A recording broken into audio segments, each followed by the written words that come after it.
Your Invisible Power by Genevieve Behrend, read by Nora Mitchell from Success Principles. Your Invisible Power, published in 1921, is a groundbreaking self-help classic by Genevieve Behrend, the only known student of mental science pioneer Thomas Troward.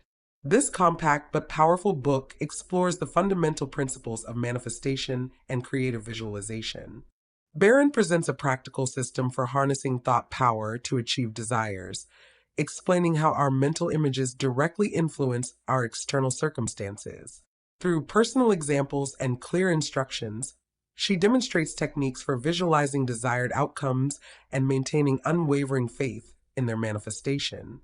The book's enduring appeal lies in its accessible approach to complex metaphysical concepts, offering readers practical methods to apply these principles immediately in their lives. It remains a foundational text in New Thought philosophy and continues to inspire readers seeking to understand the connection between consciousness and reality. Subscribe to Success Principles channel for more insights from transformative classics like this. Forward.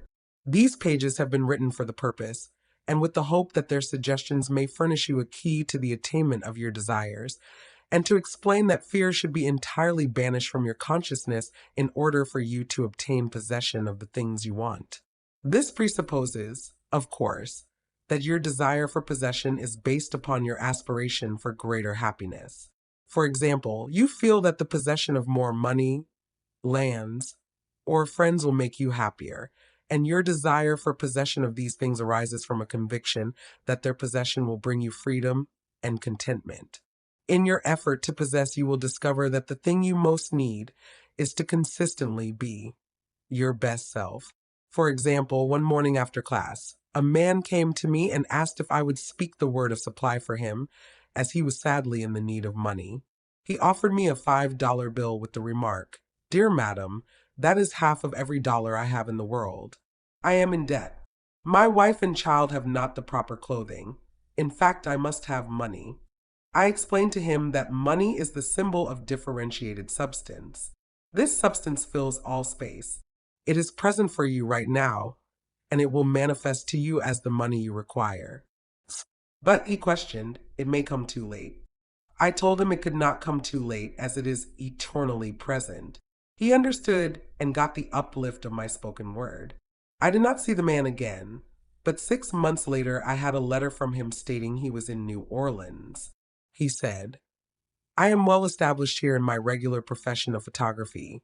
I own my own home, have an automobile of my own, and am generally prospering. And dear Mrs. Behrend, I want to thank you for lifting me out of the depths that day in New York.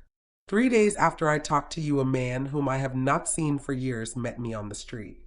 When I explained my situation to him, he loaned me the money to pay my bills and come down here. The enclosed check is to help you continue your wonderful work of teaching people how to mentally reach out and receive their never-failing supply. I would not take anything from my understanding as you have given it to me. God bless you." A feeling that greater possessions, no matter of what kind they may be, will, of themselves bring contentment or happiness is a misunderstanding. No person, place, or thing can give you happiness. They may give you cause for happiness and a feeling of contentment, but the joy of living comes from within. Therefore, it is here recommended that you should make the effort to obtain the things which you feel will bring you joy, provided that your desires are in accord with the joy of living. It is also desired in this volume to suggest the possibilities in store for all who make persistent effort to understand the law of visualization and who make practical application of this knowledge on whatever plane he or she may be. The word effort, as here employed, is not intended to convey the idea of strain. All study and meditation should be without strain or tension. It has been my endeavor to show that by starting at the beginning of the creative action, or mental picture, certain corresponding results are sure to follow. While the laws of the universe cannot be altered, they can be made to work under specific conditions, thereby producing results for individual advancement which cannot be obtained under the spontaneous workings of the law provided by nature. However far the suggestions I have given of the possibilities in store for you, through visualizing, may carry you beyond your past experience, they nowhere break the continuity of the law of cause and effect. If through the suggestions here given, anyone is brought to realize that his mind is a center through and in which all power there is in operation, simply waiting to be given direction in the one and only way through which it can take specific action, and this means reaction in concrete or physical form, then the mission to which this book is dedicated has been fulfilled. Try to remember that the picture you think, feel, and see is reflected into the universal mind, and by the natural law of reciprocal action must return to you in either spiritual or physical form. Knowledge of this law of reciprocal action between the individual and the universal mind opens to you free access to all you may wish to possess or to be. It must be steadfastly borne in mind that all this can only be true for the individual who recognizes that he derives his power to make an abiding mental picture from the all-originating universal spirit of life, and can be used constructively only so long as it is employed and retained in harmony with the nature of the spirit which originated it. To ensure this, there must be no inversion of the thought of the individual regarding his relationship to this universal originating spirit, which is that of a son, through which the parent mind acts and reacts.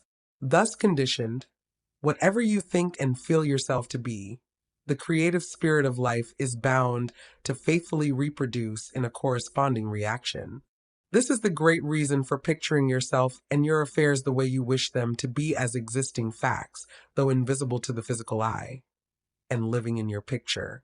An honest endeavor to do this, always recognizing that your own mind is a projection of the originating spirit, will prove to you that the best there is yours in all your ways.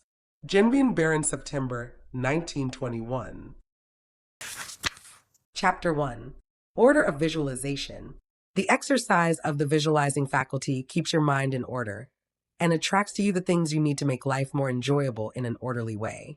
If you train yourself in the practice of deliberately picturing your desire and carefully examining your picture, you will soon find that your thoughts and desires proceed in a more orderly procession than ever before. Having reached a state of ordered mentality, you are no longer in a constant state of mental hurry. Hurry is fear and consequently destructive. In other words, when your understanding grasps the power to visualize your heart's desire and hold it with your will, it attracts to you all things requisite to the fulfillment of that picture by the harmonious vibrations of the law of attraction. You realize that since order is heaven's first law and visualization places things in their natural order, then it must be a heavenly thing to visualize. Everyone visualizes whether they know it or not. Visualizing is the great secret of success. The conscious use of this great power attracts to you multiplied resources, intensifies your wisdom, and enables you to make use of advantages which you formerly failed to recognize. For example, a lady once came to me for help in selling a piece of property. After I explained to her just how to make a mental picture of the sale, going through the details mentally exactly as she would do if the property was sold, she came a week later and told me how one day she was walking along the street when the thought suddenly occurred to her to go and see a certain real estate dealer to whom she had not yet been. She hesitated for a moment when she first got the idea, as it seemed to her that the man could not sell her property. However, upon the strength of what I had told her, she followed the lead and went to the real estate man, who sold the property for her in just 3 days after she had first approached him. This was simply following along with the natural law of demand and supply. We now fly through the air, not because anyone has been able to change the laws of nature, but because the inventor of the flying machine learned how to apply nature's laws and, by making orderly use of them, produce the desired result. So far as the natural forces are concerned, nothing has changed since the beginning. There were no airplanes in the year 1, because those of that generation could not conceive the idea as a practical working possibility. It has not yet been done was the argument, and it cannot be done. Yet the laws and materials for practical flying machines existed then as now. Troward tells us that the great lesson he learned from the airplane and wireless telegraphy is the triumph of principle over precedent, the working out of an idea to its logical conclusion in spite of accumulated contrary testimony of all past experience. With such an example before you, you must realize that there are still greater secrets to be disclosed. Also, that you hold the key within yourself with which to unlock the secret chamber that contains your heart's desire. All that is necessary in order that you may use this key and make your life exactly what you wish it to be is a careful inquiry into the unseen causes which stand back of every external and visible condition. Then bring these unseen causes into harmony with your conception, and you will find that you can make practical working realities of possibilities which at present seem but fantastic dreams. For example, a woman came to me in New York City asking for help as she was out of work. I spoke the word of ever present supply to her and intensified it by mentally seeing the woman in the position she dreamed of, but which she had been unable to make a practical reality. That same afternoon, she called up and told me she could hardly believe her senses, as she had just taken exactly the kind of a position she wanted. The employer told her she had been wanting a woman like her for months. We all know that the balloon was the forefather of the airplane. In 1766, Henry Cavendish, an English nobleman, proved that hydrogen gas was 7 times lighter than air. From that discovery, the balloon came into existence, and from the ordinary balloon, the dirigible, a cigar-shaped airship, was evolved. Study of aeronautics and the laws of aerial locomotion of birds and projectiles led to the belief that mechanism could be evolved by which heavier-than-air machines could be made to travel from place to place and remain in the air by the maintenance of great speed, which would overcome by propulsive force the ordinary law of gravitation. Professor Langley of Washington, who developed much of the theory which others afterward improved upon, was subjected to much derision when he sent a model aeroplane up only to have it bury its nose in the muddy water of the Potomac. But the Wright brothers, who experimented in the latter part of the 19th century, realized the possibility of traveling through the air in a machine that had no gas bag. They saw themselves enjoying this mode of transportation with great facility. It is said that one of the brothers would tell the other, when their varied experiences did not turn out as they expected, "It's all right, brother. I can see myself riding in that machine, and it travels easily and steadily." Those Wright brothers knew what they wanted and kept their pictures constantly before them. And though transportation through the air is in its infancy, we all feel sure that it will become as ordinary a method of travel as is the automobile. In visualizing, or making a mental picture, you are not endeavoring to change the laws of nature. You are fulfilling them. Your object in visualizing is to bring things into regular order both mentally and physically. When you realize that this method of employing the creative power brings your desires, one after another, into practical, material accomplishment, your confidence in the mysterious but unfailing law of attraction, which has its central power station in the very heart of your word picture, becomes supreme. Nothing can shake it. You never feel that it is necessary to take anything from anybody else. You have learned that asking and seeking have, as their correlatives, receiving and finding. You know that all you have to do is to start the plastic substance of the universe flowing into the thought molds your picture desire provides. Chapter 2. How to attract to yourself the things you desire. The power within you which enables you to form a thought picture is the starting point. In its original state, it is the undifferentiated, formless substance of life. Your thought picture makes the mold, so to say, into which this formless substance takes shape. Visualizing or mentally seeing things and conditions as you wish them to be is the condensing, the specializing power in you which might be illustrated by the lens of a magic lantern. The magic lantern is one of the best symbols of the imaging faculty. It illustrates the working of the creative spirit on the plane of initiative and selection, or in its concentrated specializing form, in a remarkably clear manner.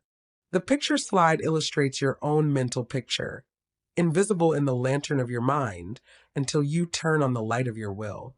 That is to say, you light up your desire with absolute faith that the creative spirit of life, in you, is doing the work. By the steady flow of the light of the will on the spirit, your desired picture is projected upon the screen of the physical world, an exact reproduction of the pictured slide in your mind. For example, a woman came to me for help to cause her husband to return to her. She said she was very unhappy and lonely without him and longed to be reunited. I told her she could not lose love and protection because both belonged to her.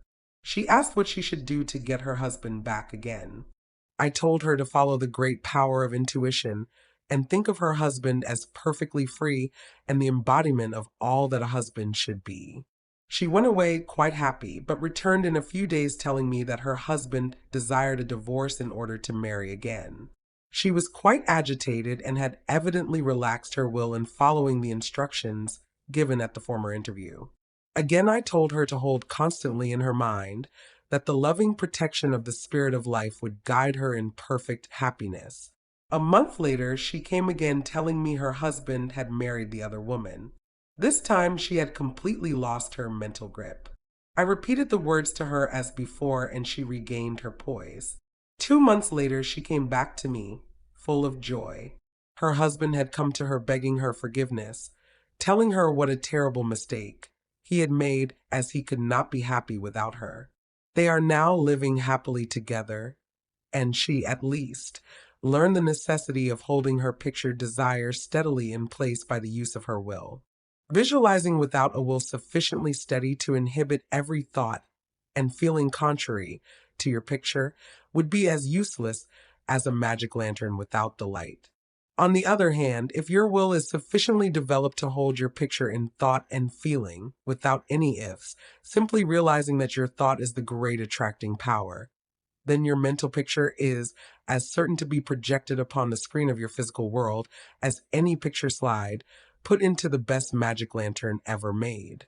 Try projecting the picture in a magic lantern with a light that is constantly shifting from one side to the other, and you will have the effect of an uncertain will. It is as necessary that you should always stand back of your picture with a strong, steady will as it is to have a strong, steady light back of a picture slide. The joyous assurance with which you make your picture is the very powerful magnet of faith, and nothing can obliterate it. You are happier than you ever were, because you have learned to know where your source of supply is, and you rely upon its never-failing response to the direction you give it. All said and done, happiness is the one thing which every human being wants, and the study of visualization enables you to get more out of life than you ever enjoyed before. Increasing possibilities keep opening out more and more before you. A businessman once told me that since practicing visualization and forming the habit of devoting a few minutes each day to thinking about his business as he desired it to be in a large, broad way, his business had more than doubled in 6 months. His method was to go into a room every morning before breakfast and take a mental inventory of his business as he had left it the evening before, and then enlarge upon it. He said he expanded and expanded in this way until his affairs were in a remarkably successful condition. He would see himself in his office doing everything that he wanted done. His occupation required him to meet many strangers every day. In his mental picture, he saw himself meeting these people, understanding their needs, and supplying them in just the way they wished. This habit, he said, had strengthened and steadied his will in an almost inconceivable manner. Furthermore, by thus mentally seeing things as he wished them to be, he had acquired the confident feeling that a certain creative power was exercising itself, for him and through him, for the purpose of improving his little world. When you first begin to visualize seriously, you may feel, as many others do, that someone else may be forming the same picture you are, and that, naturally, would not suit your purpose. Do not give yourself any unnecessary concern about this. Simply try to realize that your picture is an orderly exercise of the universal creative power specifically applied. Then you may be sure that no one can work in opposition to you. The universal law of harmony prevents this. Endeavor to bear in mind that your mental picture is universal mind specifically exercising its inherent powers of initiative and selection. God, or universal mind, made man for the special purpose of differentiating himself through him. Everything there is came into existence in this same way, by this self-same law of self-differentiation, and for the same purpose. First came the idea, the mental picture, or the prototype of the thing, which is the thing itself in its incipiency. The great architect of the universe contemplated himself as manifesting through his polar opposite, matter, and the idea expanded and projected itself until we have not only a world, but many worlds. Many people ask, but why should we have a physical world at all? The answer is because it is the nature of originating substance to solidify under directivity rather than activity, just as it is the nature of wax to harden when it becomes cold or plaster of Paris to become firm and solid when exposed to the air. Your picture is this: same divine substance in its original state taking form through the individualized center of divine operation in your mind, and there is no power to prevent this combination of spiritual substance from becoming physical form. It is the nature of spirit to complete its work, and an idea is not complete until it has made for itself a vehicle. Nothing can prevent your picture from coming into concrete form except the same power which gave it birth, yourself. Suppose you wish to have a more orderly room. You look about your room, and the idea of order suggests boxes, closets, shelves, hooks, and so forth. The box, the closet, and the hooks are all concrete ideas of order because they are the vehicles through which order and harmony suggest themselves. Chapter 3: Relation between mental and physical form. Some persons feel that it is not quite proper to visualize for things. It's too material, they say. Why? Material form is necessary for the self-recognition of spirit from the individual standpoint, and this is the means through which the creative process is carried forward. Therefore, far from matter being an illusion and something which ought not to be, matter is the necessary channel for the self-differentiation of spirit. However, it is not my desire to lead you into lengthy and tiresome scientific reasoning in order to remove the mystery of visualization and to put it upon a logical foundation. Naturally, each individual will do this in his own way. My only wish is to point out to you the easiest way I know, which is the road on which Troward guides me. I feel sure you will conclude as I have, that the only mystery in connection with visualizing is the mystery of life taking form, governed by unchangeable and easily understood laws. We all possess more power and greater possibilities than we realize, and visualizing is one of the greatest of these powers. It brings other possibilities to our observation.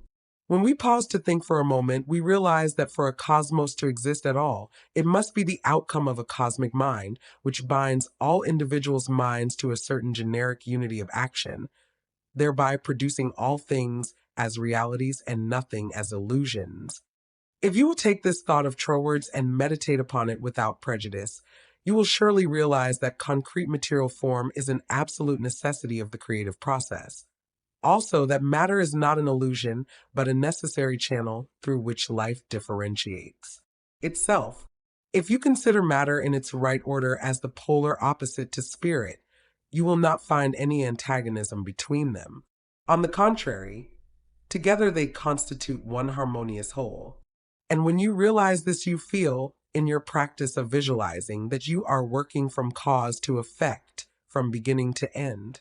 In reality, your mental picture is the specialized working of the originating spirit. One could talk for hours on purely scientific lines, showing, as Troward says, that raw material for the formation of the solar systems is universally distributed throughout all space. Yet investigation shows that while the heavens are studded with millions of suns, there are spaces which show no signs of cosmic activity. This being true, there must be something which started cosmic activity in certain places, while passing over others in which the raw material was equally available.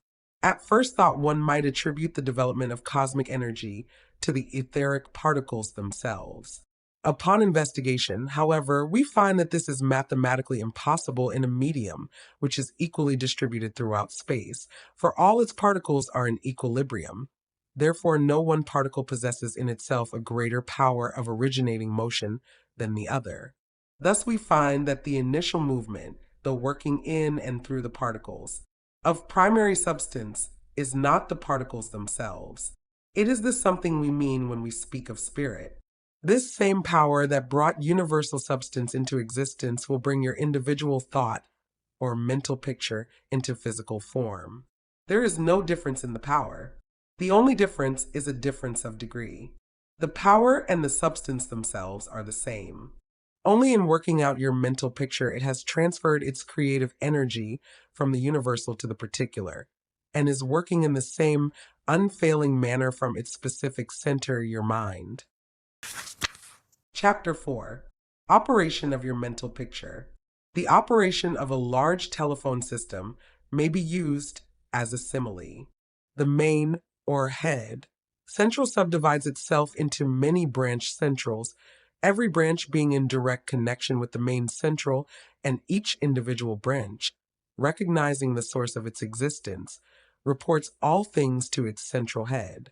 Therefore, when assistance of any nature is required, new supplies, difficult repairs to be done, or what not, the branch in need goes at once to its central head. It would not think of referring its difficulties or its successes to the main central of a telegraph system, though they might belong to the same organization. These different branch centrals know that the only remedy for any difficulty must come from the central out of which they were projected and to which they are always attached. If we, as individual branches of the universal mind, would refer our difficulties in the same confident manner to the source from which we were projected, and use the remedies which it has provided, we would realize what Jesus meant when he said, "Ask and ye shall receive." Our every requirement would be met. Surely the Father must supply the child. The trunk of the tree cannot fail to provide for its branches. For example, a man came to me in great distress, saying he was about to lose his home in the South. In his own words, it was mortgaged to the hilt and his creditors were going to foreclose. It was the house he was born in and grown to young manhood in, and the thought of losing it filled his heart and mind with sorrow, not only from a money standpoint, but from the standpoint of sentimental association. I explained to him that the power that brought him into existence did so for the purpose of expressing its limitless supply through him, that there was no power on earth which could cut him off from his source except his own consciousness, and in reality he would not be cut off then. I explained to him that he had it, but I was unable to recognize that it was there, and said, "Infinite substance is manifesting in you right now." The next week, on Sunday, just before leaving my dressing room in the Selwyn Theater to give my afternoon message, I received the following note. "Dear Mrs. Behrend, I want you to know that I am the happiest man in the whole city of New York. My home in the South is saved. The money came in the most miraculous way, and I have telegraphed enough to pay off the mortgage. Please tell the people this afternoon about this wonderful power." You may be sure I did, explaining to them everything animate or inanimate is called into existence or outstandingness by a power which itself does not stand out. The power which creates the mental picture, the originating spirit substance of your pictured desire, does not stand out. It projects the substance of itself, which is a solidified counterpart of itself, while it remains invisible to the physical eye. Only those will ever appreciate the value of visualizing who are able to realize Paul's meaning when he said the worlds were formed by the word of God. Things which are seen are not made of things which do appear. There is nothing unusual or mysterious in the idea of your pictured desire coming into material evidence. It is the working of a universal natural law. The world was projected by the self-contemplation of the universal mind, and this same action is taking place in its individualized branch, which is the mind of man. Everything in the whole world has its beginning in mind and comes into existence in exactly the same manner, from the hat on your head to the boots on your feet. All are projected thoughts, solidified. Your personal advance in evolution depends upon your right use of the power of visualizing, and your use of it depends on whether you recognize that you, yourself, are a particular center through, and in which the originating spirit is finding ever new expression for potentialities already existing within itself. This is evolution. This continues the unfolding of existing through outwardly invisible things. Your mental picture is the force of attraction which evolves and combines the originating substance into specific shape. Your picture is the combining and evolving powerhouse, so to say, through which the originating creative spirit expresses itself. Its creative action is limitless, without beginning and without end, and always progressive and orderly. It proceeds stage by stage, each stage being a necessary preparation for the one to follow. Now, let us see if we can get an idea of the different stages by which the things in the world have come to be. Troward says, if we can get at the working principle which is producing these results, we can very quickly and easily give it personal application. First, we find that the thought of originating life, or spirit, about itself is its simple awareness of its own being, and this produces a primary ether, a universal substance out of which everything in the world must grow. Troward also tells us that though this awareness of being is a necessary foundation for any further possibilities, it is not much to talk about. It is the same with individualized spirit, which is yourself. Before you can entertain the idea of making a mental picture of your desire as being at all practical, you must have some idea of your being, of your I am. And just as soon as you are conscious of your I amness, you begin to wish to enjoy the freedom which this consciousness suggests. You want to do more and be more. And as you fulfill this desire within yourself, localized spirit begins conscious activities in you. The thing you are more concerned with is the specific action of the creative spirit of life, universal mind, specialized.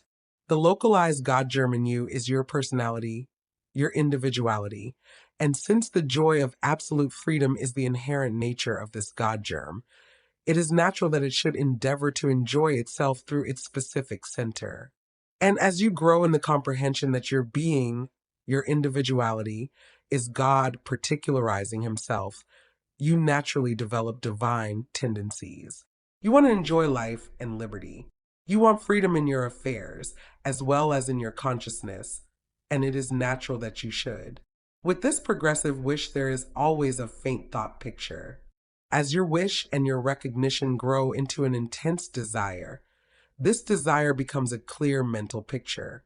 For example, a young lady studying music wishes she had a piano in order to practice at home. She wants the piano so much that she can mentally see it in one of the rooms.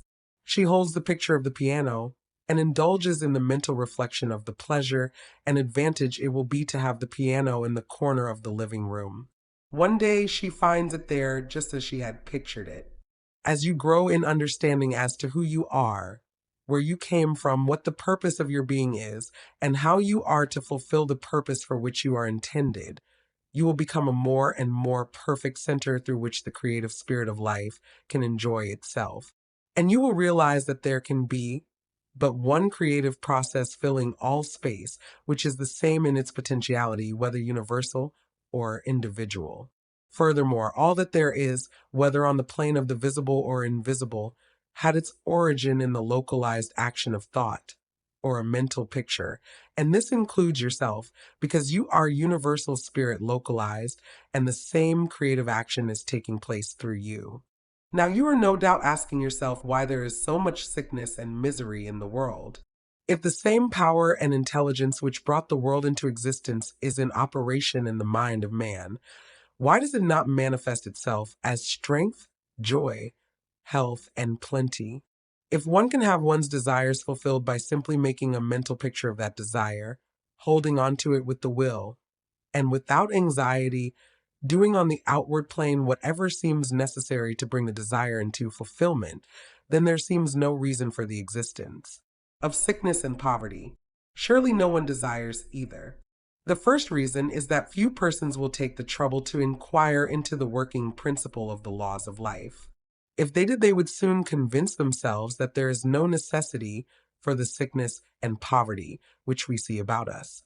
They would realize that visualizing is a principle and not a fallacy. There are a few who have found it worthwhile to study this simple, though absolutely unfailing law which will deliver them from bondage. However, the race as a whole is not willing to give the time required for the study. It is either too simple or too difficult. They may make a picture of their desire with some little understanding of visualizing for a day of two, but more frequently it is for an hour or so. If you will insist upon mentally seeing yourself surrounded by things and conditions as you wish them to be, you will understand that the creative energy sends its substance in the direction indicated by the tendency of your thoughts. Herein lies the advantage of holding your thought in the form of a mental picture. For example, A man in the hardware business in New Jersey came to me in great distress. He would have to go into bankruptcy unless something happened in a fortnight. He said he had never heard of visualizing. I explained to him how to make a mental picture of his business increasing instead of a picture of losing it. In about a month's time, he returned very happy and told me how he had succeeded. He said, "I have my debts all paid and my shop is full of new supplies." His business was then on a solid basis.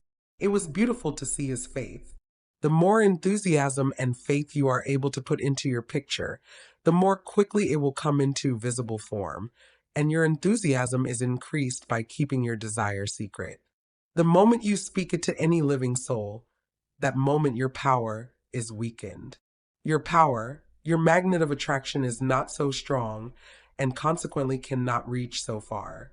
The more perfectly a secret between your mind and your outer self is guarded, the more vitality you give your power of attraction.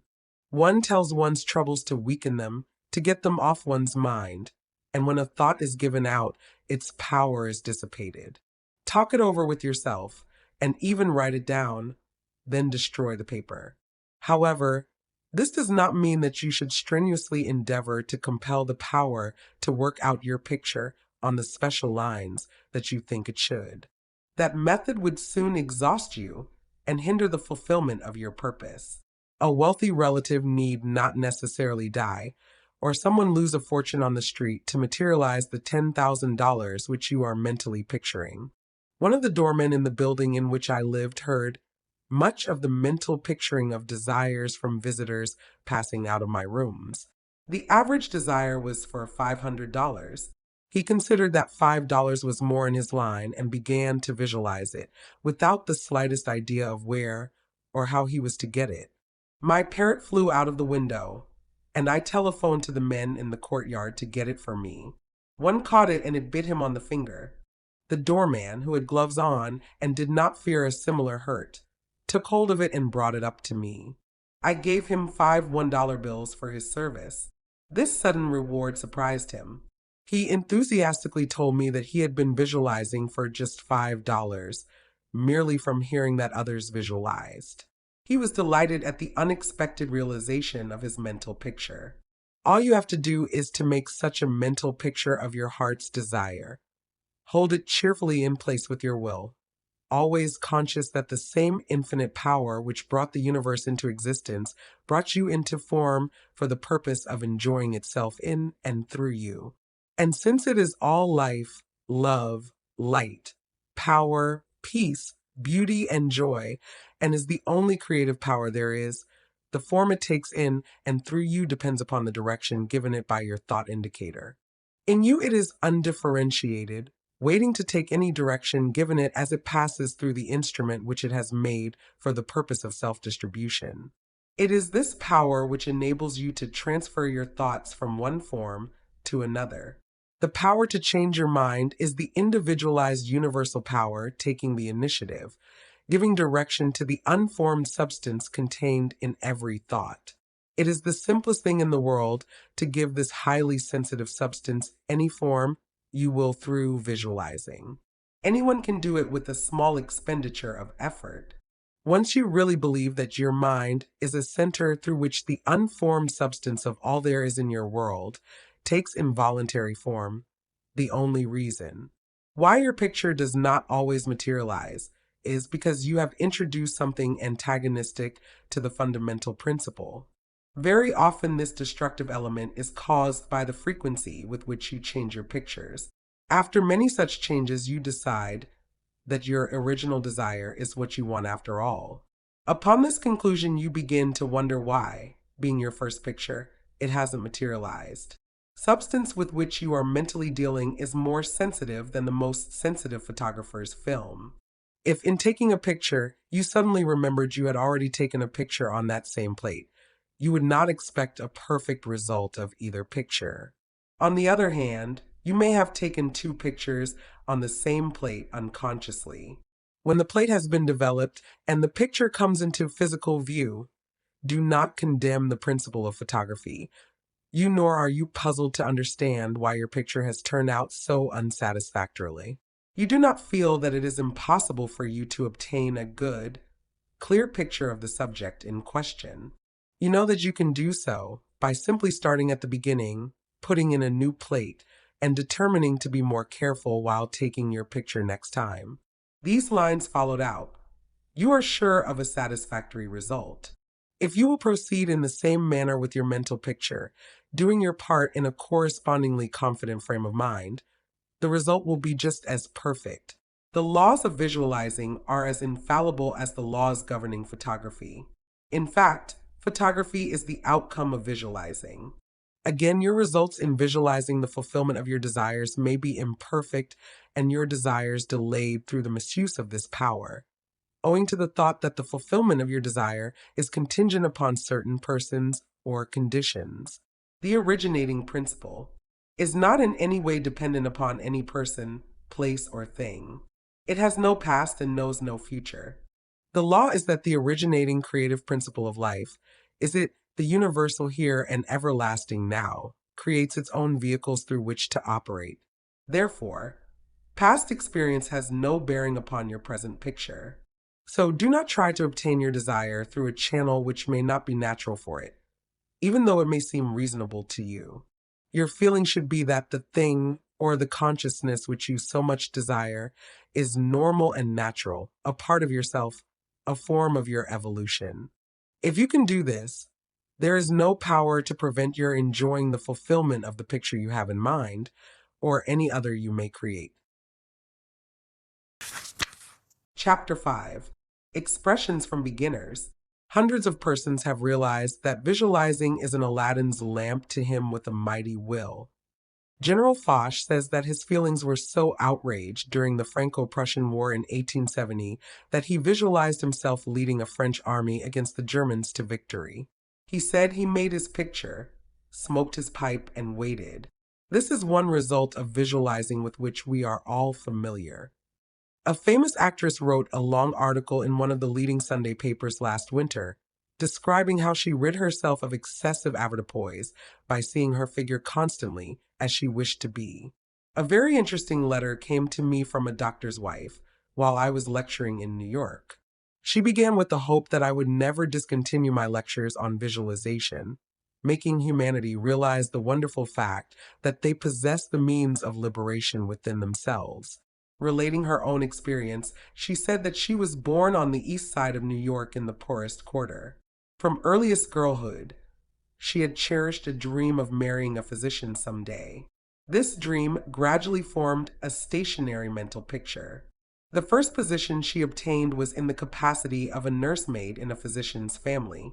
Leaving this place, she entered the family of another doctor. The wife of her employer died, and in time the doctor married her, the result of her long-pictured yearning. After that, both she and her husband conceived the idea of owning a fruit farm in the South. They formed a mental picture of the idea and put their faith in its eventual fulfillment. The letter she sent me came from her fruit farm in the South. Her second mental picture had seen the light of materialization. Many letters of a similar nature come to me every day. The following is a case that was printed in the New York Herald last May. Atlantic City, May 5th. She was an old woman, and when she was arraigned before Judge Clarence Goldenberg in the police court today, she was so weak and tired she could hardly stand. The judge asked the court attendant what she was charged with. Stealing a bottle of milk, Your Honor, repeated the officer. She took it from the doorstep of a downtown cottage before daybreak this morning. Why did you do that? Judge Goldenberg asked her. I was hungry, the old woman said. I didn't have a cent in the world, and no way to get anything to eat except to steal it. I didn't think anybody would mind if I took a bottle of milk. What's your name? Asked the judge. Weinberg, said the old woman. Elizabeth Weinberg. Judge Goldenberg asked her a few questions about herself. Then he said, Well, you're not very wealthy now, but you're no longer poor. I've been searching for you for months. I've got $500 belonging to you from the estate of a relative. I am the executor of the estate. Judge Goldenberg paid the woman's fine out of his own pocket and then escorted her into his office, where he turned her legacy over to her and sent a policeman out to find her a lodging place. I learned later that this little woman had been desiring and mentally picturing $500, while all the time ignorant of how it could possibly come to her. But she kept her vision and strengthened it with her faith. In a recent issue of Good Housekeeping, there was an article by Addington Bruce entitled Stiffening Your Mental Backbone. It is very instructive and would benefit anyone to read it. He says, in part, form the habit of devoting a few moments every day to thinking about your work in a large, broad, imaginative way, as a vital necessity to yourself and a useful service to society. Huntington, the great railway magnate, before he started building his road from coast to coast, said that he took hundreds of trips all along the line before there was a rail laid. It is said that he would sit for hours with a map of the United States before him and mentally travel from coast to coast, just as we do now over his fulfilled mental picture. It would be possible to call your attention to hundreds of similar cases. The method of picturing to yourself what you desire is both simple and enjoyable, if you once understand the principle back of it well enough to believe it. Over and above everything else, be sure of what it is you really want. Then specialize your desire along the lines given in the following chapter. Chapter 6. Suggestions for making your mental picture. Perhaps you want to feel that you've lived to some purpose. You want to be contented and happy. You feel that good health and a successful business would give you contentment. After you have decided once and for all that this is what you want, you proceed to picture yourself healthy and your business just as great a success as you can naturally conceive it growing into. The best time for making your definite picture is just before breakfast and before retiring at night. As it is necessary to give yourself plenty of time, it may be necessary to rise earlier than you usually do. Go into a room where you will not be disturbed. Meditate for a few moments upon the practical working of the law of visualizing and ask yourself, how did the things about me first come into existence? How can I get more quickly in touch with my invisible supply? Someone felt that comfort would be better expressed and experienced by sitting on a chair than on the floor. So the very beginning of a chair was the desire to be at ease. With this came the picture of some sort of a chair. The same principle applies to the hat and the clothes you wear. Go carefully into the thought of the principle back of the thing. Establish it as a personal experience. Make it a fact to your consciousness. Then open a window, take about 10 deep breaths, and during the time draw a large imaginary circle of light around you. As you inhale, keeping yourself in the center of this circle of light, see great rays of light coming from the circle and entering your body at all points, centralizing itself at your solar plexus. Hold the breath a few moments at this central point of your body, the solar plexus, then slowly exhale. As you do this, mentally see imaginary rays or sprays of light going up through the body and down and out through the feet. Mentally spray your entire body with this imaginary light. When you have finished the breathing exercise, sit in a comfortable upright chair and mentally know there is but one life, one substance, and this life substance of the universe is finding pleasure in self-recognition in you. Repeat some affirmation of this kind until you feel the truth and stimulating reality of the words which you are affirming. Then begin your picture. If you are thorough in this, you will find yourself in the deep consciousness beneath the surface of your own thought power. Whether your desire is for a state of consciousness or a possession, large or small, begin at the beginning. If you want a house, begin by seeing yourself in the kind of house you desire. Go all through it, taking careful note of the rooms, where the windows are situated, and such other details, as help you to feel the reality of your picture. You might change some of the furniture about and look into some of the mirrors just to see how healthy, wealthy, and happy you look. Go over your picture again and again until you feel you have reality of it. Then write it all down just as you've seen it, with the feeling that the best there is mine. There is no limit to me, because my mind is a center of divine operation, and your picture is as certain to come true in your physical world as the sun is to shine. Chapter 7. Things to remember. In using your thought power for the production of new conditions, 1. Be sure to know exactly what conditions you wish to produce. Then weigh carefully what further results the accomplishment of your desire will lead to. 2. By letting your thought dwell upon a mental picture, you are concentrating the creative action of spirit in this center, where all its forces are equally balanced. 3.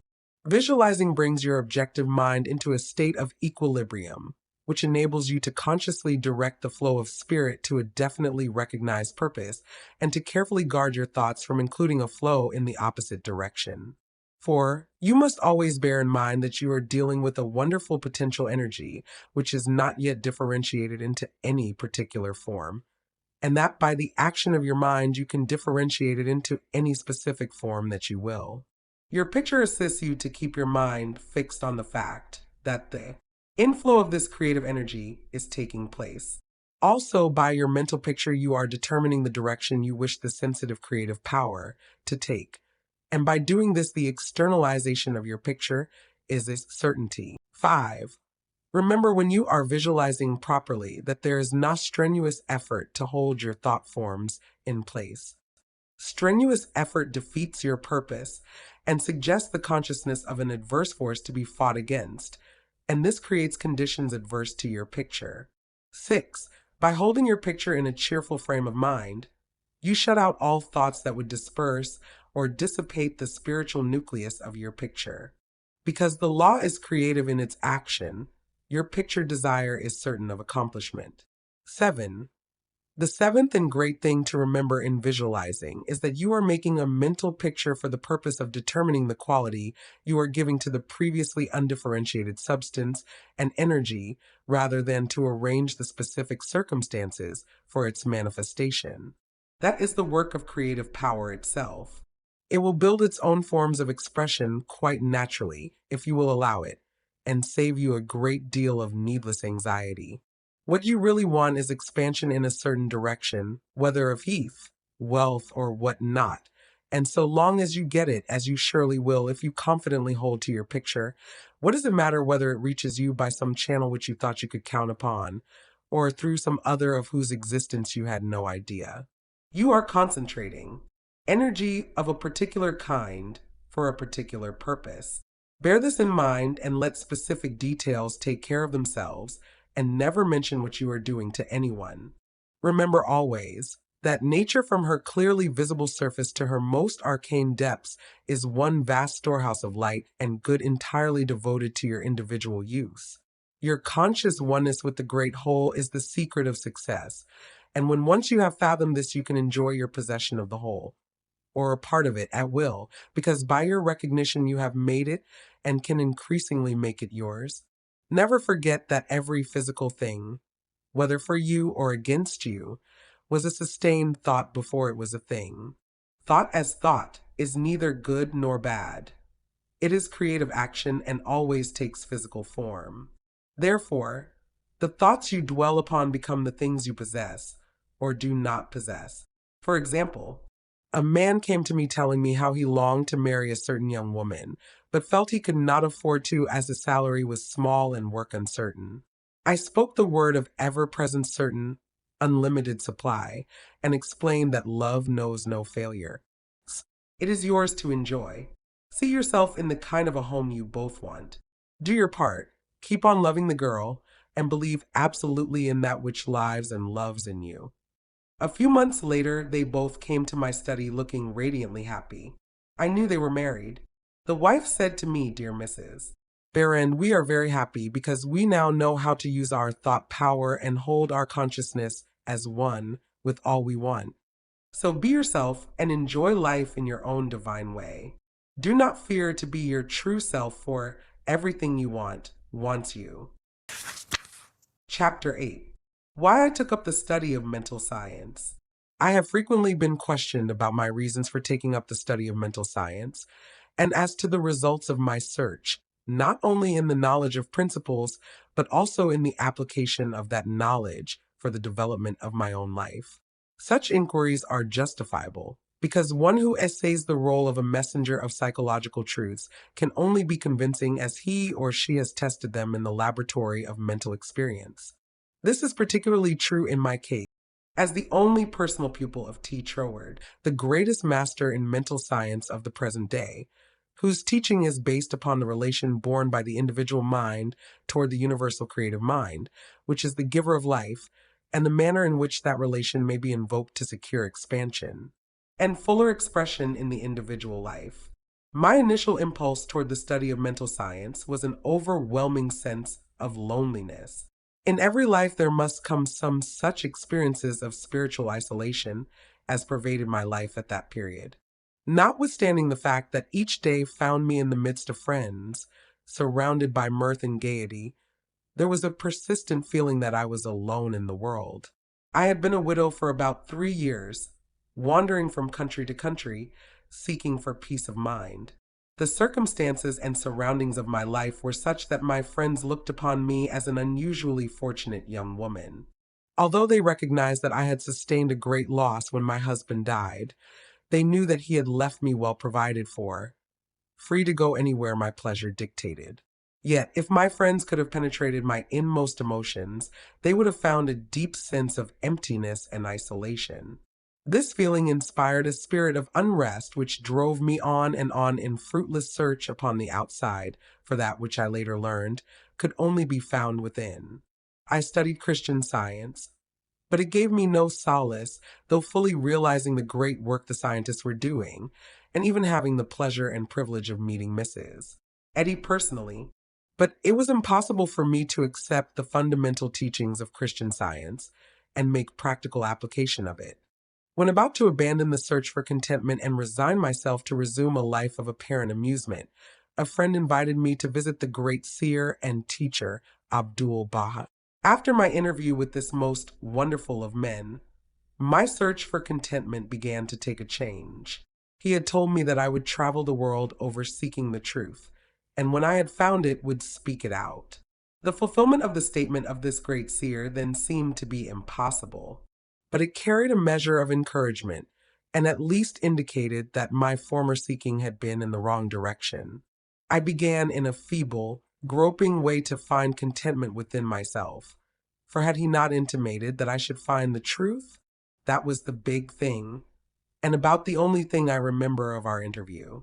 A few days later, upon visiting the office of a New Thought practitioner, my attention was attracted to a book on his table entitled The Edinburgh Lectures on Mental Science by T. Troward. It interested me to see that Troward was a retired divisional judge from the Punjab, India. I purchased the book, thinking I would read it through that evening. Many have endeavored to do the same thing, only to find, as I did, that the book must be studied in order to be understood, and hundreds have decided, just as I did, to give it their undivided attention. After finding this treasure book, I went to the country for a few days, and while there studied the volume as thoroughly as I could. It seemed extremely difficult, and I decided to purchase another book of Troward's in the hope that its study might not require so much of an effort. Upon inquiry, I was told that a subsequent volume, the Door Lectures, was much the simpler and better of the two books. When I procured it, I found that it must also be studied. It took me weeks and months to get even a vague conception of the meaning of the first chapter of Door, which is entitled Entering into the Spirit of It. I mean by this that it took me months to enter into the spirit of what I was reading.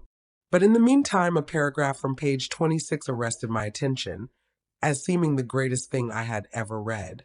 I memorized it and endeavored with all my soul to enter into the spirit of Troward's words. The paragraph reads, "My mind is a center of divine operation." The divine operation is always for expansion and fuller expression, and this means the production of something beyond what has gone before, something entirely new, not included in the past experience, though proceeding out of it by an orderly sequence of growth. Therefore, since the divine cannot change its inherent nature, it must operate in the same manner with me. Consequently, in my own special world, of which I am the center, it will move forward to produce new conditions, always in advance of any that have gone before. It took an effort on my part to memorize this paragraph, but in the endeavor toward this end, the words seemed to carry with them a certain stimulus. Each repetition of the paragraph made it easier for me to enter into the spirit of it. The words expressed exactly what I had been seeking for. My one desire was for peace of mind.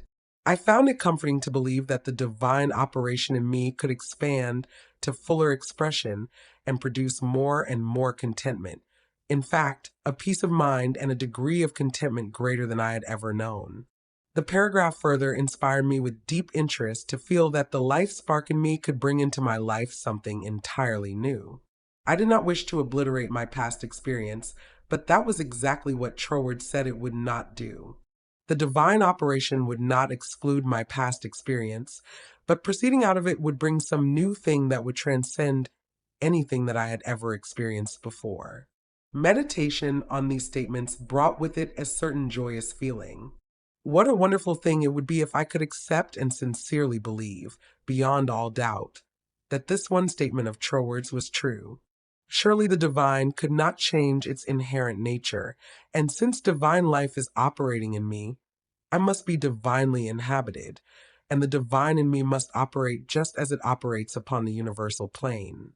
This meant that my whole world of circumstances, friends, and conditions would ultimately become a world of contentment and enjoyment of which I am the center. This would all happen just as soon as I was able to control my mind and thereby provide a concrete center around which the divine energies could play. Surely it was worth trying for. If Troward had found this truth, why not I? The idea held me to my task. Later, I determined to study with the man who had realized and given to the world so great a statement. It had lifted me from my state of despondency. The immediate difficulty was the need for increased finances. Chapter 9. How I Attracted to Myself $20,000. In the laboratory of experience in which my newly revealed relation to the divine operation was to be tested, the first problem was a financial one. My income was a stipulated one, quite enough for my everyday needs. But it did not seem sufficient to enable me to go comfortably to England where Troward lived, and remain for an indefinite period to study with so great a teacher as he must be. So before inquiring whether Troward took pupils or whether I would be eligible in case he did, I began to use the paragraph I had memorized. Daily, in fact, almost hourly, the words were in my mind. My mind is a center of divine operation, and divine operation means expansion into something better than has gone before. From the Edinburgh lectures, I had read something about the law of attraction, and from the chapter on causes and conditions, I had gleaned a vague idea of visualizing. So every night before going to sleep, I made a mental picture of the desired $20,000 which seemed necessary to go and study with Troward. $21,000 bills were counted over each night in my bedroom, and then, with the idea of more emphatically impressing my mind with the fact that this $20,000 was for the purpose of going to England and studying with Troward, I wrote out my picture, saw myself buying my steamer ticket, walking up and down the ship's deck from New York to London, and finally, saw myself accepted as Troward's pupil. This process was repeated every morning and every evening, always impressing more and more fully upon my mind Troward's memorized statement. My mind is a center of divine operations. I endeavored to keep this statement in the back part of my consciousness all the time with no thought in mind of how the money might be obtained. Probably the reason why there was no thought of the avenues through which the money might reach me was because I could not possibly imagine where the $20,000 would come from. So I simply held my thoughts steady and let the power of attraction find its own ways and means. One day while walking on the street, taking deep breathing exercises, the thought came, my mind is surely a center of divine operation. If God fills all space, then God must be in my mind also. If I want this money to study with Troward that I may know the truth of life, then both the money and the truth must be mine, though I am unable to feel or see the physical manifestations of either. Still, I declared, it must be mine. While these reflections were going on in my mind, there seemed to come up from within me the thought, I am all the substance there is. Then, from another channel in my brain, the answer seemed to come. Of course, that's it. Everything must have its beginning in mind. The idea must be the only one and primary substance there is, and this means money as well as everything else. My mind accepted this idea, and immediately all the tension of mind and body was relaxed. There was a feeling of absolute certainty of being in touch with all the power life has to give. All thought of money, teacher, or even my own personality vanished in the great wave of joy which swept over my entire being. I walked on and on with this feeling of joy steadily increasing and expanding until everything about me seemed to glow with resplendent light. Every person I passed was illuminated as I was. All consciousness of personality had disappeared, and in its place there came that great and almost overwhelming sense of joy and contentment. That night when I made my picture of the $20,000, it was with an entirely changed aspect. On previous occasions, when making my mental picture, I had felt that I was waking up something within myself. This time there was no sensation of effort. I simply counted over the $20,000. Then, in a most unexpected manner, from a source of which I had no consciousness at the time, there seemed to open a possible avenue through which the money might reach me. At first it took great effort not to be excited. It all seemed so wonderful, so glorious to be in touch with supply. But had not Troward cautioned his readers to keep all excitement out of their minds in the first flush of realization of union with infinite supply, and to treat this fact as a perfectly natural result which had been reached through our demand? This was even more difficult for me than it was to hold the thought that all the substance there is I am, the beginning of all form, visible or invisible, just as soon as there appeared a circumstance which indicated the direction through which the $20,000 might come. I not only made a supreme effort to regard the indicated direction calmly as the first sprout of the seed I had sown in the absolute, but left no stone unturned to follow up that direction, thereby fulfilling my part. By so doing, one circumstance seemed naturally to lead to another, until, step by step, my desired $20,000 was secured. To keep my mind poised and free from excitement was my greatest effort. This first concrete fruition of my study of mental science, as expounded by Troward's book, had come by a careful following of the methods he had outlined. In this connection, therefore, I can offer to the reader no better gift than to quote Troward's book, The Edinburgh Lectures, from which may be derived a complete idea of the line of action I was endeavoring to follow. In the chapter on causes and conditions, he says, to get good results, we must properly understand our relation to the great impersonal power we are using. It is intelligent and we are intelligent, and the two intelligencies must cooperate. We must not fly in the face of the law expecting it to do for us what it can only do through us, and we must therefore use our intelligence with the knowledge that it is acting as the instrument of a greater intelligence. And because we have this knowledge, we may and should cease from all anxiety as to the final result. In actual practice, we must first form the ideal conception of our object with the definite intention of impressing it upon the universal mind. It is this thought that takes such thought out of the region of mere casual fancies, and then affirm that our knowledge of the law is sufficient reason for a calm expectation of a corresponding result, and that therefore all necessary conditions will come to us in due order. We can then turn to the affairs of our daily life with the calm assurance that the initial conditions are either there already or will soon come into view. If we do not at once see them, let us rest content with the knowledge that the spiritual prototype is already in existence and wait till some circumstance pointing in the desired direction begins to show itself. It may be a very small circumstance, but it is the direction and not the magnitude which is to be taken into consideration. As soon as we see it, we should regard it as the first sprouting of the seed sown in the absolute, and do calmly and without excitement whatever the circumstances seem to require, and then later on we shall see that this doing will in turn lead to a further circumstance in the same direction, until we find ourselves conducted step by step to the accomplishment of our object. In this way, the understanding of the great principle of the law of supply will, by repeated experiences, deliver us more and more completely out of the region of anxious thought and toilsome labor and bring us into a new world where the useful employment of all our powers, whether mental or physical, will only be an unfolding of our individuality upon the lines of its own nature, and therefore a perpetual source of health and happiness, a sufficient inducement, surely, to the careful study of the laws governing the relation between the individual and the universal mind. To my mind, then as now, this quotation outlines the core and center of the method and manner of approach necessary for coming in touch with infinite supply. At least it, together with the previously quoted statement, my mind is a center of divine operation, etc., constituted the only apparent means of attracting to myself the $20,000. My constant endeavor to get into the spirit of these statements and to attract to myself this needed sum was about 6 weeks, at the end of which time I had in my bank the required $20,000. This could be made into a long story, giving all the details, but the facts, as already narrated, will give you a definite idea of the magnetic condition of my mind while the $20,000 was finding its way to me. Chapter 10. How I Became the Only Personal Pupil of T. Troward.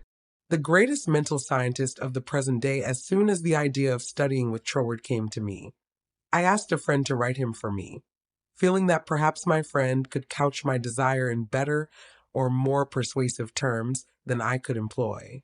To all the letters written by this friend, I received not one reply. This was so discouraging that I would have completely abandoned the idea of becoming Troward's pupil, except for the experience I had had that day on the street when my whole world was illuminated, and I remembered the promise, all things whatsoever thou wilt. Believe thou hast received, and thou shalt receive. With this experience in my mind, my passage to England was arranged, notwithstanding the fact that apparently my letters were ignored. We wrote again, however, and finally received a reply. Very courteous, though very positive. Troward did not take pupils. He had no time to devote to a pupil. Notwithstanding this definite decision, I declined to be discouraged because of the memory of my experience upon the day when the light and the thought had come to me. I am all the substance there is. I seem to be able to live that experience over at will, and with it there always came a flood of courage and renewed energy. We journeyed on to London, and from there telegraphed Troward, asking for an interview. The telegram was promptly answered, setting a date when he could see us. At this time Troward was living in Rouen Manor, a little out-of-the-way place in the southern part of England, about 20 miles from a railway station. We could not find it on the map, and with great difficulty Cook's touring agency in London located the place for us. There was very little speculation in my mind as to what Troward would say to me in this interview. There always reminded the feeling that the truth was mine, also that it would grow and expand in my consciousness until peace and contentment were outward as well as inward manifestations of my individual life. We arrived at Troward's house in a terrific rainstorm and were cordially received by Troward himself, whom I found, much to my surprise, to be more the type of a Frenchman than an Englishman. I afterward learned that he was a descendant of the Huguenot race, a man of medium stature with rather a large head, big nose, and eyes that fairly danced with merriment. After we had been introduced to the other members of the family and given a cup of hot tea, we were invited into the living room where Troward talked very freely of everything except my proposed studies. It seemed quite impossible to bring him to that subject. Just before we were leaving, however, I asked quite boldly, "Will you not reconsider your decision to take a personal pupil? I wish so much to study with you." To which he replied with a very indifferent manner that he did not feel he could give the time it would require for personal instruction, but that he would be glad to give me the names of 2 or 3 books which he felt would not only be interesting but instructive to me. He said he felt much flattered and pleased that I had come all the way from America to study with him, and as we walked out through the lane from his house to our automobile his manner became less indifferent. A feeling of sympathy seemed to touch his heart, and he turned to me with the remark, "You might write to me if so inclined after you get to Paris, and perhaps if I have time in the autumn we could arrange something, though it does not seem possible now." I lost no time in following up his very kind invitation to write. My letters were all promptly and courteously answered, but there was never a word of encouragement as to my proposed studies. Finally, about 2 months later, there came a letter with this question in it. What do you suppose is the meaning of this verse in the 21st chapter of Revelation? Verse 16. And the city leaf foursquare, and the length is as large as the breadth. And he measured the city with the reed, 12,000 furlongs. The length and the breadth and the height of it are equal. Instinctively, I knew that my chance to study with Troward hung upon my giving the correct answer to that question. The definition of the verse seemed utterly beyond my reach. Naturally, answers came to my mind, but I knew intuitively that they were incorrect. I began bombarding my scholarly friends and acquaintances with the same questions. Lawyers, doctors, priests, nuns, and clergymen all over the world received letters from me with this question in them. Later answers began to return to me, but intuition told me not one was correct. All the while I was endeavoring to find the answer for myself, but no answer come. I memorized the verse in order that I might meditate upon it. I began a search of Paris for the books Troward had recommended to me, and after 2 or 3 days' search, we crossed the River Seine to the Isle de Sight to go into some of the old bookstores there. The books were out of print, and these were the last places in which to find them. Finally, we came upon a little shop which had the books. The man had only one copy of each left, consequently the price was high. While remonstrating with the clerk, my eye rested upon the work of an astrologer, which I laughingly picked up and asked, "Do you think Professor would read my horoscope?" The clerk looked aghast at the suggestion and responded, "Why, no, madam. He is one of France's greatest astrologers. He does not read horoscopes." In spite of this answer, there was a persistent impulse within me to go to the man. The friend who had accompanied me in my search for the books remonstrated with me and tried in every way to dissuade me from going to the famous astrologer, but I insisted. When we arrived at his office, I found it somewhat embarrassing to ask him to read my horoscope. Nevertheless, there was nothing to do but put the question. Reluctantly, the professor invited us into his paper-strewn study. Reluctantly, and also impatiently, he asked us to be seated. Very courteously and coldly, he told me that he did not read horoscopes. His whole manner said, more clearly than words could, that he wished we would take our departure. My friend stood up. I was at a great loss what to do next, because I felt that I was not quite ready to go. Intuition seemed to tell me there was something for me to gain there. Just what it was I was unable to define.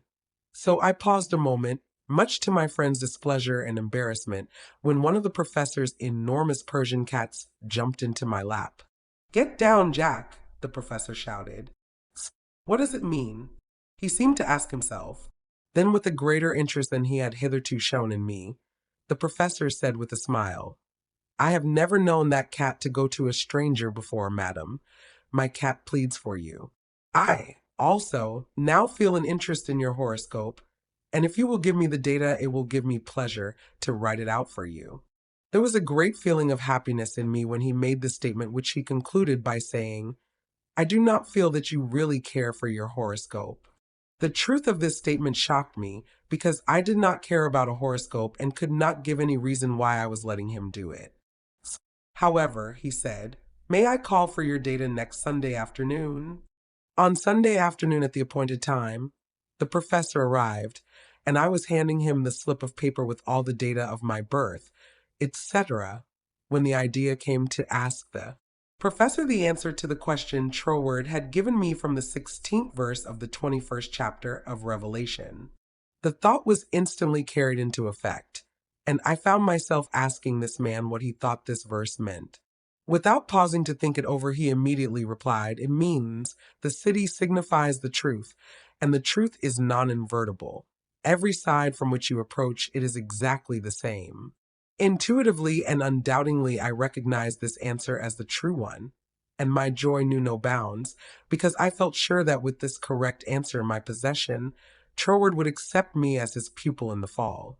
As the great astrologer was leaving, I explained to him all about my desire to study with Troward, how I had come from New York City for that express purpose, seemingly to no avail, until the answer to this test question had been given to me by him.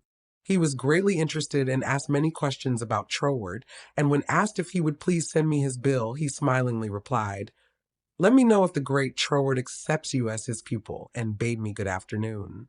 I hastened to my room to send a telegram to Troward giving my answer to the question from the 16th verse of the 21st chapter of Revelation. There was an immediate response from Troward which said, "Your answer is correct," beginning a course of lectures on the Great Pyramid in London.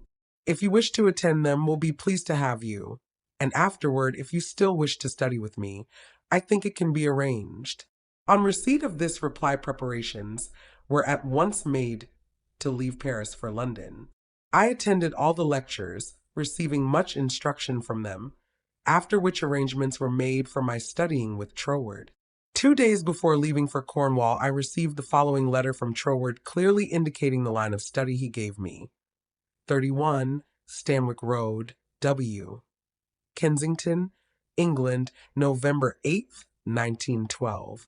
Dear Mrs. Behrend, I think I had better write you a few lines with regard to your proposed studies with me, as I should be sorry for you to be under any misapprehension, and so to suffer any disappointment. I have studied the subject now for several years, and have a general acquaintance with the leading features of most of the systems which, unfortunately, occupy attention in many circles at the present time, such as Theosophy, the Tarot, the Kabbalah, and the like, and I have no hesitation in saying that, to the best of my judgment, all sorts and descriptions of so-called occult study are in direct opposition to the real life-giving truth, and therefore you must not expect any teaching on such lines as these. We hear a great deal these days about initiation, but believe me, the more you try to become a so-called initiate, the further you will put yourself from living life. I speak after many years of careful study and consideration when I say that the Bible and its revelation of Christ is the one thing really worth studying, and that is a subject large enough in all conscience, embracing, as it does, our outward life and of everyday concerns, and also the inner springs of our life, and all that we can in general terms conceive of the life in the unseen, after putting off the body at death. You have expressed a very great degree of confidence in my teaching, and if your confidence is such that you wish, as you say, to put yourself entirely under my guidance, I can only accept it as a very serious responsibility, and should have to ask you to exhibit that confidence by refusing to look into such so-called mysteries as I would forbid you to look into. I am speaking from experience, but the result will be that much of my teaching will appear to be very simple, perhaps to some extent dogmatic, and you will say you have heard much of it before. Faith in God, prayer and worship, approach to the Father through Christ. All this is in a certain sense familiar to you, and all I can hope to do is perhaps to throw a little more light on these subjects, that they may become to you not merely traditional words, but present living facts. I have been thus explicit as I do not want you to have any disappointment, and also I should say that our so-called course of study will be only friendly conversations at such times as we can fit them in, either you coming to our house, or I to yours, as may be most convenient at the time. Also, I will lend you some books which will be helpful, but they are very few, and in no sense occult. Now, if all this falls in with your ideas, we shall, I am sure, be very glad to see you at Rouen Manor, and you will find that the residents there, though few, are very friendly and the neighborhood very pretty. But on the other hand, if you feel that you want some other source of learning, do not mind saying so. Only you will never find any substitute for Christ. I trust you will not mind my writing you like this, but I do not want you to come all the way down to Cornwall and then be disappointed. With kindest regards, yours sincerely, signed T. Troward. This copy of Troward's letter, to my mind, is the greatest thing I can give you. Chapter 11. How to bring the power in your word into action. In every word you use, there is a power germ which expands and projects itself in the direction your word indicates, and ultimately develops into physical expression. For example, you wish the consciousness of joy. Repeat the word joy secretly, persistently, and emphatically. The repetition of the word joy sets up a quality of vibration which causes the joy germ to begin to expand and project itself until your whole being is filled with joy. This is not a mere fancy, but a truth. Once you experience this power, you will daily prove to yourself that these facts have not been fabricated to fit a theory, but the theory has been built up by careful observation of facts. Everyone knows that joy comes from within. No one can give it to you. Another may give you cause for joy, but no one can be joyous for you. Joy is a state of consciousness, and consciousness is purely mental. Troward says the mental faculties always work under something which stimulates them, and this stimulus may come either from without, through the external senses, or from within by the consciousness of something not perceptible on the physical plane. The recognition of this interior source of stimulum enables you to bring into your consciousness any state you desire. Once a thing seems normal to you, it is as surely yours through the law of growth and attraction, as it is yours to no addition after you have learned the use of figures. This method of repeating the word makes the word in all of its limitless meaning yours, because words are the embodiment of thoughts, and thought is creative, neither good nor bad, simply creative. This is the reason why faith builds up and fear destroys. Only believe, and all things are possible unto you. It is faith that gives you dominion over every adverse circumstance or condition. It is your word of faith that sets you free, not faith in any specific thing or act, but simple faith in your best self in all ways. It is because of this ever-present creative power within the heart of the word that makes your health, your peace of mind, and your financial condition a reproduction of your most habitual thought. Try to believe and understand this, and you will find yourself master of every adverse circumstance or condition, for you will become a prince of power. Chapter 12. How to increase your faith. But you ask, how can I speak the word of faith when I have little or no faith? Every living thing has faith in something or somebody. Faith is that quality of power which gives the creative energy a corresponding vitality, and the vitality in the word of faith you use causes it to take corresponding physical form. Even intense fear is alive with faith. You fear smallpox because you believe it possible for you to contract it. You fear poverty and loneliness because you believe them possible for you. It is the faith which understands that every creation had its birth in the womb of thought words that gives you dominion over all things, your lesser self included. And this feeling of faith is increased and intensified through observing what it does. Your constant observation should be of your state of consciousness when you did. Not when you hoped you might, but feared it was too good to be true. How did you feel that time when you simply had to bring yourself into a better frame of mind and did? Or you had to have a certain thing and got it? Live these experiences over again and again mentally until you really feel in touch with the self which knows and does. And then the best there is yours. Chapter 13. The reward of increased faith. Your desire to be your best has expanded your faith into the faith of the universe, which know no failure, and has brought you into conscious realization that you are not a victim of the universe, but a part of it. Consequently, you are able to recognize that there is that within yourself which is able to make conscious contact with the universal law, and enables you to press all the particular laws of nature, whether visible or invisible, into serving your particular demand or desire. Thereby, you find yourself master, not a slave of any situation. Troward tells us that this mastering is to be accomplished by knowledge, and the only knowledge which will afford this purpose in all its measureless immensity is the knowledge of the personal element in universal spirit and its reciprocity to our own personality. In other words, the words you think, the personality you feel yourself to be, are all reproductions in miniature of God, or specialized universal spirit. All your word thoughts were God word forms before they were yours. The words you use are the instruments, channels through which the creative energy takes form. Naturally, this sensitive creative power can only reproduce in accordance with the instrument through which it passes. All disappointments and failures are the result of endeavoring to think one thing and produce another. This is just as impossible as it would be for an electric fan to be used for lighting purposes, or for water to flow through a crooked pipe in a straight line. The water must take the shape of the pipe through which it flows.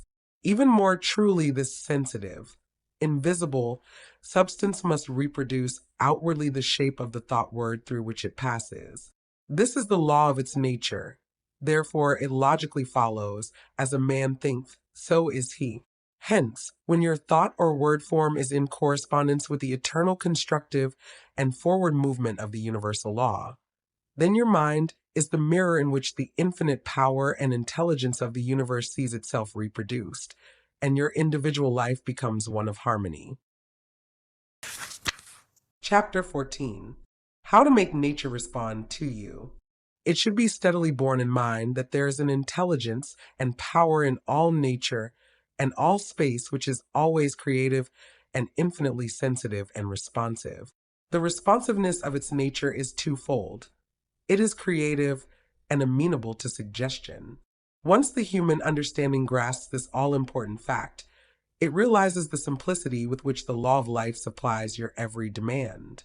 All that is necessary is to realize that your mind is a center of divine operation, and consequently contains that within itself which accepts suggestions and expect all life to respond to your call. Then you will find suggestions which tend to the fulfillment of your desire coming to you, not only from your fellow men, but also from the flowers, the grass, the trees, and the rocks, which will enable you to fulfill your heart's desire if you act upon them in confidence on this physical plane. Faith without works is dead, but faith with works sets you absolutely free. Chapter 15. Faith with Works, What It Has Accomplished. It is said of Tyson, the great Australian millionaire, that the suggestion to make the desert land of Australia blossom as the rose came to him from a modest little Australian violet, while he was working as a bushman for something like 3 shillings a day. He used to find these friendly little violets growing in certain places in the woods, and something in the flower touched something akin to itself in the mind of Tyson. He would sit on the side of his bunk at night and wonder how flowers and vegetable life could be given an opportunity to express themselves in the desert land of Australia. No doubt he realized that it would take a long time to save enough money to put irrigating ditches in the desert lands, but his thought and feeling assured him it could be accomplished, and if it could be done, he could do it. If there was a power within himself which was able to capture the idea, then there must be a responsive power within the idea itself which could bring itself into a practical physical manifestation. He resolutely put aside all questions as to the specific ways and means which would be employed in bringing his desire into physical manifestation, and simply kept his thoughts centered upon the idea of making fences and seeing flowers and grass where none existed at that time. Since the responsiveness of reproductive creative power is not limited to any local condition of mind, his habitual mediation and mental picture set his ideas free to roam in an infinitude and attract to themselves other ideas of a kindred nature. Therefore, it was not necessary for Tyson to wait until he had saved from his 3 shillings a day enough money to irrigate the land, to see his ideas and desires fulfilled. For his ideas found other ideas in the financial world which were attuned in sympathy with themselves, and doors of finance were quickly opened. All charitable institutions are maintained upon the principle of the responsiveness of life. If this were not true, no one would care to give, simply because another needed. The law of demand and supply, cause and effect, can never be broken. Ideas attract to themselves kindred ideas. Sometimes they come from a flower, a book, or out of the invisible. You are intent upon an idea not quite complete as to the ways and means of fulfillment, and behold, along comes another idea, from no one can tell where, and finds friendly lodging with your idea, one idea attracting another, and so on until your desires are physical facts. You may feel the necessity for an improvement in your finances and wonder how this increase is to be brought about, when there seems suddenly to come from within the idea itself that everything had its birth in thought, even money, and your thoughts turn their course. You simply hold to the statement or affirmation that the best, and all there is yours. Since you are able to capture ideas from the infinite through the instrument of that your intuition, you let your mind rest upon thought, knowing full well that this very thought will respond to itself. Your inhibition of all doubt and anxiety enables the reassuring ideas to establish themselves and attract to themselves I can and I will ideas, which gradually grow into the physical form of the desire in your mind. In the conscious uses of the universal power to reproduce your desires in physical form, three facts should be borne in mind. First, all space is filled with a creative power. Second, this creative power is amenable to suggestion. Third, it can only work by deductive methods.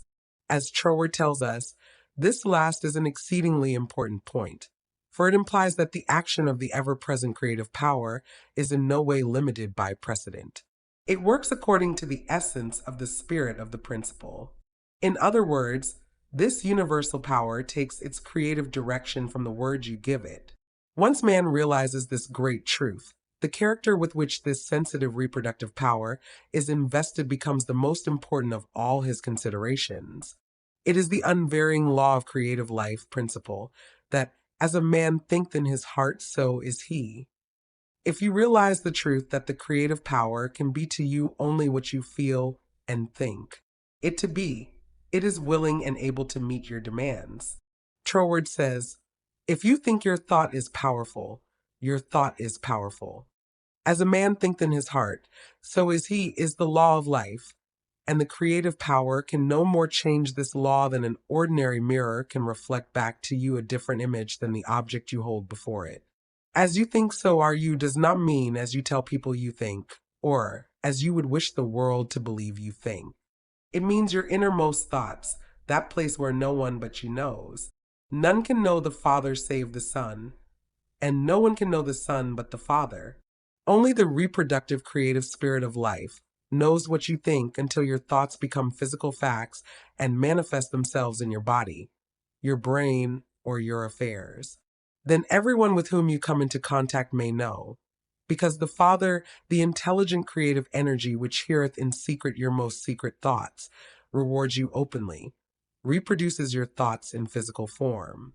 As you think, that is, what you become should be kept in the background of your mind constantly. This is watching and praying without ceasing, and when you are not feeling quite up to par physically, pray. Chapter 16. Suggestions as to how to pray or ask, believing you have already received. Scientific thinking, positive thought suggestions for practical application. Try, through careful, positive, enthusiastic though not strenuous thought, to realize that the indescribable, invisible substance of life fills all space, that its nature is intelligent, undifferentiated substance. 5 o'clock in the morning is the best time to go into this sort of meditation. If you will retire early every night for 1 month, before falling asleep, impress firmly upon your subjective mind the affirmation, my Father is the ruler of all the world, and is expressing his directing power through me. You will find that the substance of life takes form in your thought molds. Do not accept the above suggestion simply because it is given to you. Think it over carefully until the impression is made upon your own subconscious mind understandingly. Rise every morning, as was suggested before, at 5 o'clock. Sit in a quiet room in a straight back chair and think out the affirmation of the previous evening, and you will realize and be able to put into practice your princely power with the realization, to some extent, at least, that your mind really is a center through which all the creative energy and power there is taking form. Scientific prayer, the principle underlying scientific prayer in prayer for a change in condition, physical, mental, or financial for yourself or another. Bear in mind that the fundamental necessity for the answer to prayer is the understanding of the scientific statement, ask, believing you have already received. And you shall receive. This is not as difficult as it appears on the surface once you realize that everything has its origin in the mind, and that which you seek outwardly, you already possess. No one can think a thought in the future. Your thought of a thing constitutes its origin. Therefore, the thought form of the thing is already yours as soon as you think it. Your steady recognition of this thought possession causes the thought to concentrate, to condense, to project itself, and to assume physical form.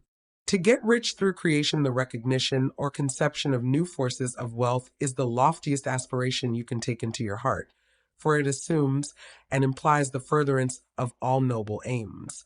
Items to be remembered about prayer for yourself, or another, remember that that which you call treatment or prayer is not, in any sense, hypnotism. It should never be your endeavor to take possession of the mind of another. Remember that it should never be your intention to make yourself believe that which you know to be untrue. You are simply thinking into God, or first, cause with the understanding that if a thing is true at all, there is a way in which it is true throughout the universe. Remember that the power of thought works by absolutely scientific principles. These principles are expressed in the language of the statement, "As a man thinketh in his heart, so is he." This statement contains a world of wisdom, but man's steady recognition and careful application of the statement itself is required to bring it into practical use. Remember that the principles involved in being as we think in our heart are elucidated and revealed by the law, "As you sow, so shall you reap." Remember that your freedom to choose just what you will think, just what thought possession you will affirm and claim, constitutes God's gift to you. It shows how First Cause has endowed every man with the power and ability to bring into his personal environment whatever he chooses. Cause and effect in reference to getting. If you plant an acorn, you get an oak. If you sow a grain of corn, you reap a stalk and many kernels of corn. You always get the manifestation of that which you consciously or unconsciously affirm and claim, habitually declare and expect, or in other words, ASUSOW, therefore. So the seeds of I am, I ought to do, I can do, I will do. Realize that because you are, you ought to do. That because you ought to, you can do. That because you can do, you do. The manifestation of this truth, even in a small degree, gives you the undisputable understanding that dominion is your charter right. You are an heir of First Cause, endowed with all the power he has. God has given you everything. All is yours, and you know that all you have to do is to reach out your mental hand and take it.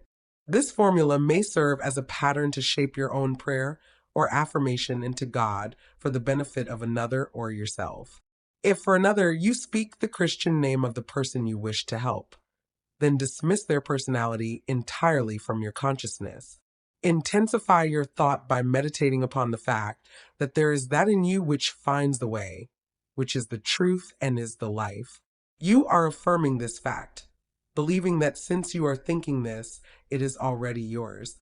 Having lifted up your feeling to the central idea of this meditation, you examine your own consciousness to see if there is aught which is unlike God. If there is any feeling of fear, worry, malice, envy, hatred, or jealousy, turn back in your meditation to cleanse your thought through the affirmation that God's love and purity fills all space, including your heart and soul. Reconcile your thought with the love of God, always remembering that you are made in the image and likeness of love. Keep this cleansing thought in mind until you feel that you have freed your consciousness entirely of all thoughts and feelings other than love and unity with all humanity. Then, if denials do not disturb you, deny all that is unlike your desired manifestation. This accomplished, you almost overlay your denial with the affirmative thought that you are made in the image and likeness of God, and that you already have your desire fulfilled in its original spiritual or thought form. Closing of prayer. Prayer as a method of thought is a deliberate use of the law which gives you the power of dominion over everything which tends in any way to hamper your perfect liberty. You have been given life that you may enjoy it more and more fully. The steady recognition of this truth makes you declare yourself a prince of power. You recognize, accept, and use this power as the child of a king, and hence dominion is your birthright. Then when you feel the light of this great truth flooding your consciousness, Open the floodgates of your soul in heartfelt praise, because you have the understanding that the Creator and His creation are one, also that the Creator is continually creating through His creation. Close your treatment in the happy assurance that the prayer which is fulfilled is not a form of supplication, but a steady habitual affirming that the Creator of all creation is operating specifically through me. Therefore, the work must be perfectly done. Your mind is a center of divine operation. Hints for application and practice for every 5 minutes given to reading and study of the theories of mental science. Spend 15 minutes in the use and application of the knowledge acquired. 1. Spend 1 minute in every 24 hours to conscientiously thinking over the specification that must be observed in order to have your prayers answered. 2. Practice the steady recognition of desirable thought possession for 2 periods of 15 minutes each every day. Not only time yourself each period to see how long you can keep a given conception before your mental vision, but also keep a written record of the vividness with which you experience your mental image. Remember that your mental senses are just as varied and trainable as your physical ones.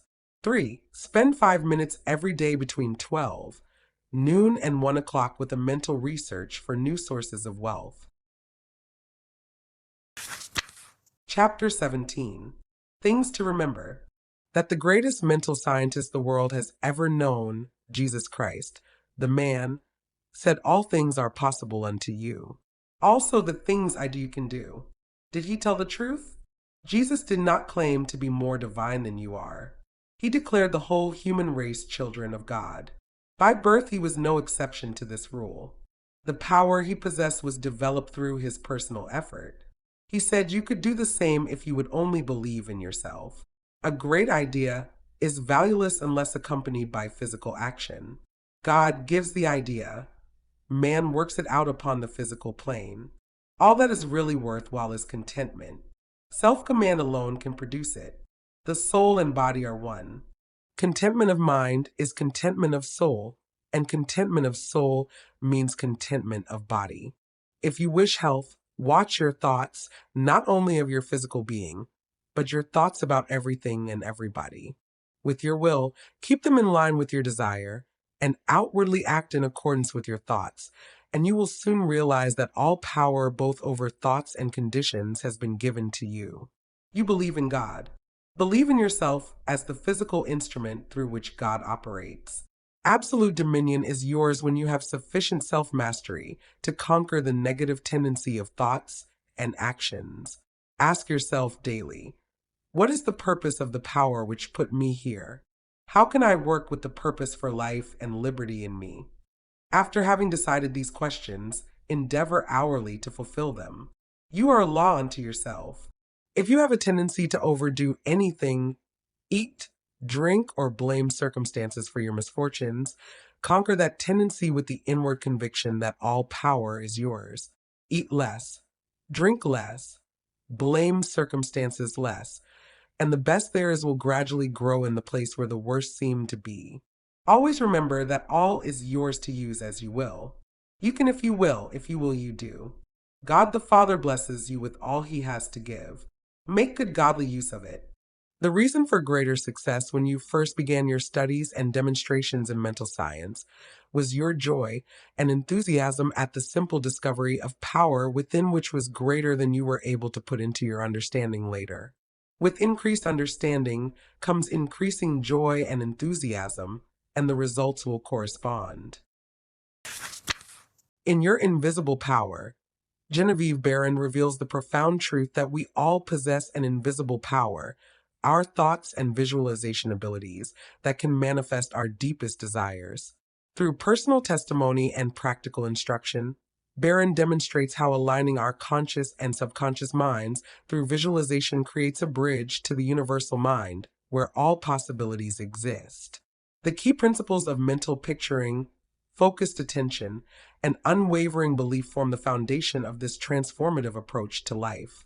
By practicing these techniques consistently, anyone can reshape their circumstances and experience greater abundance, health, and fulfillment.